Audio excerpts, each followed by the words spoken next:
staying with us. There are concerns about security in the Federal Capital Territory, Abuja, the nation's capital, not far away from the residence and the office of the president. Are issues relating to security on an everyday basis. We understand that Inspector General of Police have weighed in on this matter, and in fact, he has raised a team to tackle these issues. Kidnappings. It's gotten to a point where people, Nigerians, are discussing ransom on social media and raising funds to rescue those that have been kidnapped. And there are issues of one chance. If you understand what that means, is that you enter into a taxi and you do not know where you're going to end, whether in the den of a kidnapper or these criminals. Tonight, let's get a sense of why this is happening in the FCT, perhaps a place that is supposed to be the safest in the country. I'm being joined by Mr. Bulama Bukati, a lawyer and a security expert. He joins us virtually from London. Thanks so much, Mr. Bukati, for joining us. What do you make of this? What can you tell us about what is going on in the FCT? Sean, what is going on in Abuja is a reflection of what has been happening across Nigeria. If you look at the data, you would see that over 9,700 people were killed last year, that is in 2023, across Nigeria. And last December, over 880 Nigerians were killed and over 600 were abducted across the country. And Abuja cannot be immune to that, because as long as you leave insecurity to fester and flourish across Nigeria, then it will find its way to Abuja. Cheon, you and I have held several conversations here last year in which we highlighted and warned that violent terrorist groups and criminal gangs have been moving from western Nigeria and northeastern Nigeria to states across Abuja. And so Abuja currently borders 4 states that are harboring criminal and terrorist cells in their forests: Kaduna, Nasarawa, Niger, and Kogi. All of these 4 states harbor terrorist cells in the forests that are neighboring Abuja. And now these criminal gangs and terrorist organizations have been able to find a way of coming to communities close to Abuja and abducting and killing and maiming individuals. From October 2013 to December 2013, the last 3 months of last year, over 200 people were either killed or abducted in Abuja, in the Federal Capital Territory. And it is not just abductions and kidnappings, it is also increasing armed robbery across Abuja. In major junctions across Abuja, criminals and armed robbers masquerading as taxi drivers and as other businessmen in the city, kill, maim, and rob unsuspecting Nigerians in a way that we have not seen before. Abuja is becoming one of the scariest cities in the world. Is becoming one of the scariest federal capitals in the world. And I think the federal government needs to pay more attention to this crisis so that it doesn't drive away foreign investors, diplomats, and other visitors to Nigeria and affect Nigeria's international standing. Now, it's so sad that, that Nabiha was said to have been killed in the kidnappers' den. And I'm very sure that you are conversant with this conversation online with a former Minister of Communication, Ali Pantami, who went on Twitter, who was even talking about one of his friends who is donating money. A part of his the tweet or the message that he put out on social media, part of it reads, let me just read part of it. He said, "Furthermore, I spoke with a friend and a brother who offered to pay the remaining 50 million naira of the 60 million. Immediately, I conveyed the account number of the father of our daughters, Mansour Al-Kadia, to the friend and brother to send the money directly. Any additional amount earlier generated from yesterday, the father can use to treat the daughters and other family members, inshallah." He says, "It's become clear we lost our daughter Nabiha yesterday, and the 5 remaining daughters have been threatened." As I spoke with the father on one matter yesterday, sad scenario of what is happening in in Nigeria, and one we wonder, a city that is supposed to be highly fortified, And it brings about the sad scenario of the attack on police headquarters, the United Nations headquarters. And the reason why this kind of conversation is very important, not only because some of these institutions are important, but the lives of people, especially those who live in Maitama, for example, in the city center, you have all these criminalities going on. But the question is that why has it risen? You've identified that there are cells within and around the FCT, but why the audacity to come into the FCT, a place that's supposed to be highly fortified? Yeah, I mean, Sean, this incident that you cited is a sad incident of 6 sisters who were abducted around 7th January along with their father. And when they reached the criminal or terrorist den, they ended up releasing the father, asking him to go and source ransom in the sum of 60 million naira, which is 10 million naira per individual. And they later then gave the father the deadline of the 12th of January that if he does not bring 60 million naira, they would kill the sisters. And at the end of the day, when the ultimatum expired, they killed one of the sisters and threatened to kill the remaining if they don't raise the money quickly. And of course, the former Minister Issa Ali Fantami's intervention is commendable in the case of this family. Unfortunately, I was reading in one of the major national newspapers earlier, I don't remember specifically which, that reported that the kidnappers have now raised the ransom for the sisters. They are now demanding 100 million naira per individual instead of the 10 million naira they had previously. This is just one example of what is going on in Abuja. I mean, a close family, a family friend of ours lost her life just like 10 days ago. Shown Habiba Ocheni was her name. She took an Uber driver inside Abuja. She disappeared without reaching her destination. And 3 days later, she was found in the mortuary dead.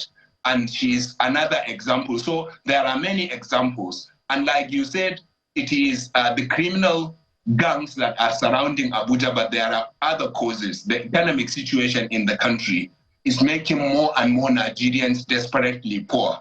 More young people are unemployed.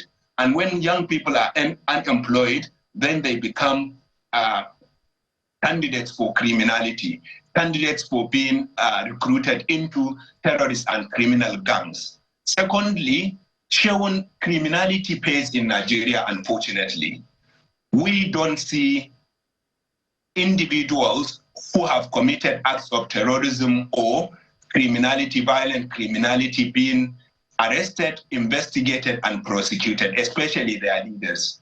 And in this case that we are talking about, Sean, 60 million naira, if 60 million naira was paid to this gang, let's assume they invested 5 million naira, which is unlikely to conduct this operation. It means they had made a profit of 55 million naira in 1 week, between 7th January and 15th January.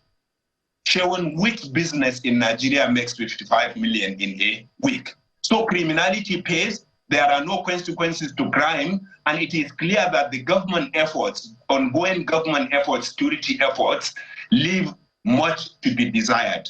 But what do you think leadership, because the IGP, we understand, has raised a team, but there is a leadership, there is a minister for the FCT, there is a senator in charge of the FCT, the president lives in the FCT, and things are deteriorating. What do you imagine could be done right now? Yeah, I mean, John, of course, things are deteriorating. What you would need to see right now is a decisive action, sustained decisive action by security and law enforcement agencies, not only to secure Abuja, but to secure the whole country. Like I said, it is a fallacy for you to think you can secure Abuja when the whole of the country is on fire.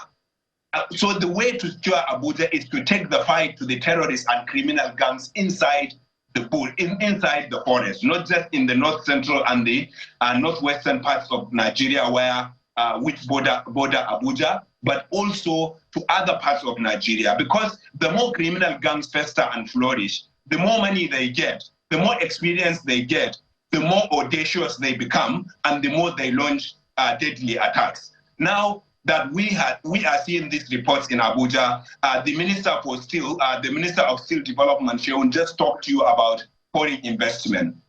These kinds of incidents, insecurity and criminality across the Federal Capital Territory is going to discourage foreign investors from investing in Nigeria. It is going to discourage diplomats from living in Abuja, and that will affect Nigeria's international standing. It is going to affect our economy in a big way, but also because of this insecurity, unemployment, illiteracy, and other evils will continue to fester in the country. And so the government has to see insecurity, tackling insecurity as a priority. But Mr.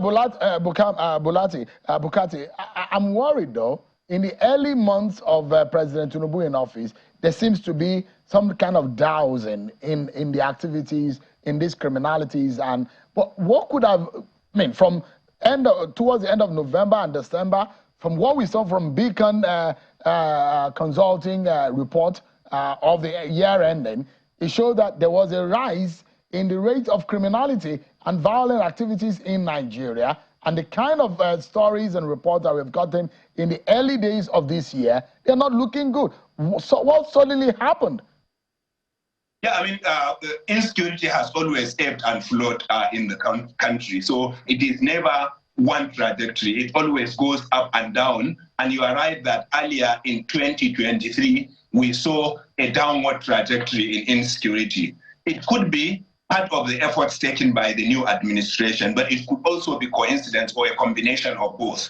And then what we saw in the last quarter of last year was an exponential rise in insecurity across the country, including in Abuja. And of course, like I said, there are seasons we know where insecurity goes up and there are seasons when they go down. There are factors, of course, that allow them to go up at some periods. There are times where we see them going down. And of course, what we are now seeing is an upward trajectory, but that's because the root causes are not being addressed. The fight to the criminal and terrorist gangs is not enough. Much is left to be desired. And I think the only way to secure Nigeria is to take the fight to them instead of waiting for them to strike, and then you are always in the defensive.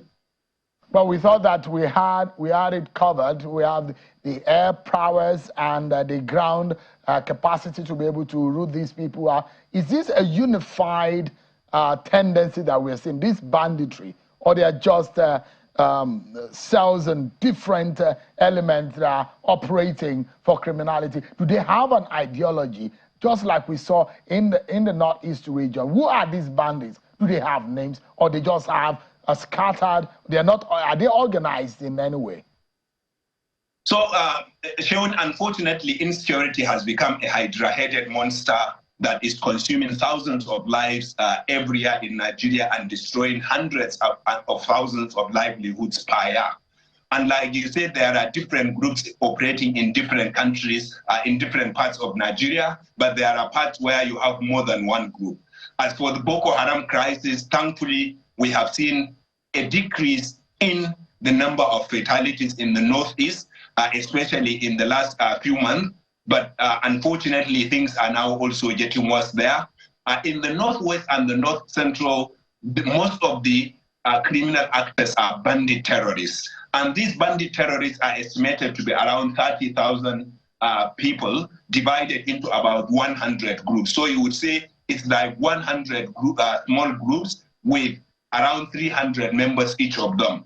And they operated in the Northwest and now in the Northeast. And of course, in the North Central. And of course, in the North Central, evidence shows that there are Boko Haram factions, especially Ansaru and ISWAP, also operating there. Those are ISIS and Al-Qaeda affiliates that enjoy the support of ISIS and Al-Qaeda, and some of them get from ISIS to continue their operations in the North Central in particular. But as for the bandits, they do not have a serious ideology. But what we know is that they are mainly driven by economic motives, ransom payment.